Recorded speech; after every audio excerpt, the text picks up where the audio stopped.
Welcome to the Expat Focus podcast.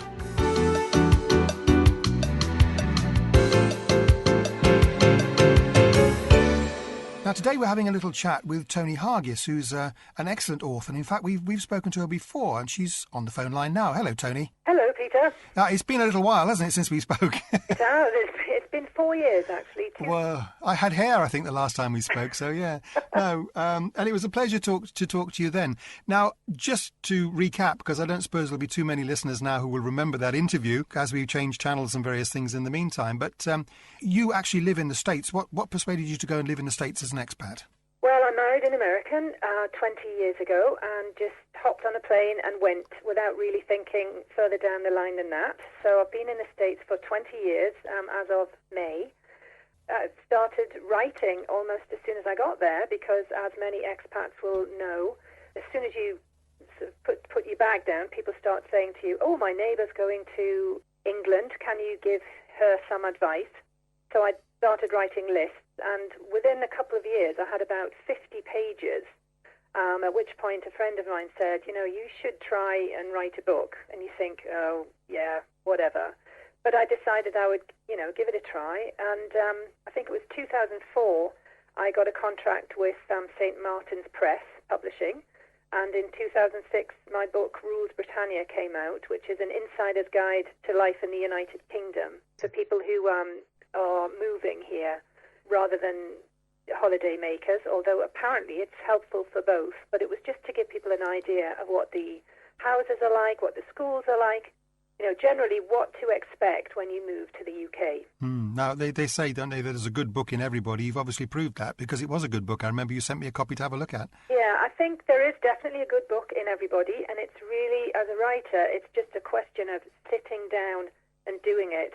And also finding the business reason for publishing your book. When you're doing non-fiction, you have to write almost like a business proposal to convince your publisher that there's nothing out there like your book and it's going to sell. I think the last part's a difficult one, isn't it? It is, especially in this climate. The publishing houses right now are very scared of not making any money, and I'm being told that the only non-fiction contracts that are being handed out are to celebs. Yes. Well, we recently had Carol Drinkwater on here talking about her latest book, which was an interesting interview in itself, talking to her about that. But she's come from the stage and screen, of course, and I presume would ease her path quite considerably then. I think so. I think they're definitely more interested in people either who are famous, or the other thing is people with a platform. So if anyone out there is wanting to go blog to book, what the publishing people are saying now is they want people who are very into Twitter, have a big Facebook following. They want people with a ready-made audience for their book. That's what they're looking for. So you're going to do their marketing for them effectively. That's how it works, is it? Yeah? You always did. I mean, I was quite surprised, even though I had a contract with a big publishing house, that unless you're the big celeb, you pretty much have to do all your own PR, and there's a lot more work than most writers realise. But now, yes, they want you to come with a ready-made audience because they don't have the money. No, I mean, did you have training for writing at some point before all this, or is it just you decided you were going to do it and then learned on the road? Well, I think like a lot of people who went to decent schools in England, I could write. I then did a law degree which sharpens it all up. And then in the corporate world, I did a lot of corporate writing. So, I've always been writing. But no, I didn't do any special degree or had any special training. Now, what are you doing at the moment? Because, I mean, we know about that previous book, Rules Britannia. Is there more output? Are you writing for other people? Well, yes, I got sidetracked a bit. I do have a book that's about 80% finished, which is the reverse of Rules Britannia, and it would be for Brits coming to the States, because that's a huge market. There's about 4 to 5 million British visitors to the States every year, and at least 250,000 are emigrating, according to the government statistics. So there is a big market. So I'm heavily into that. But I got a bit sidetracked with the blog and writing for websites like Expat Focus, which I really enjoy. I mean, you don't make much money from writing unless you sort of crack the New York Times bestseller. So I just quite enjoy writing for other people. And I have 2 blogs, Expat Mum, which is my own, and I also co-host a US-UK blog called Pond Parleys, which I write with an American author who lives in England, and his name is Mike Harling. So you're getting a bit of each side then, really, to fill it all up. We take a topic a week, and I'll write as the Brit in America, and he writes, obviously, as the American in the UK, and it's quite interesting because he's been in England for 10 years. So it's amazing what you forget, and it's amazing what you remember. Yes, I can imagine it is. You sort of partly answered my next question, was really, can you make a living from it? But it is not that easy then, clearly. It's not. I mean, as I said, most writers need to supplement their income, and they do so by coaching or speaking and that kind of thing.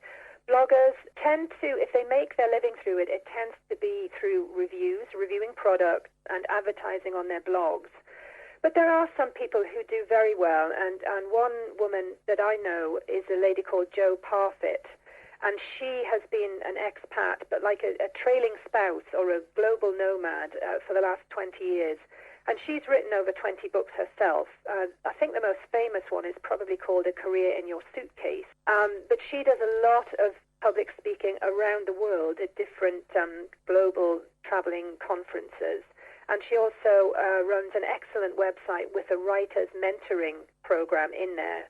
So she does make a living. She works extremely hard, and she has a huge platform, which is, the in word. I think she's in Holland, isn't she, if I remember correctly? She is. She's based in Holland, although I met her in Houston. Oh, right. And she's lived in about 6 different countries in the last 19 or 20 years. So she really knows what she's talking about, and I think that's key. That you have to know your subject. Absolutely, absolutely.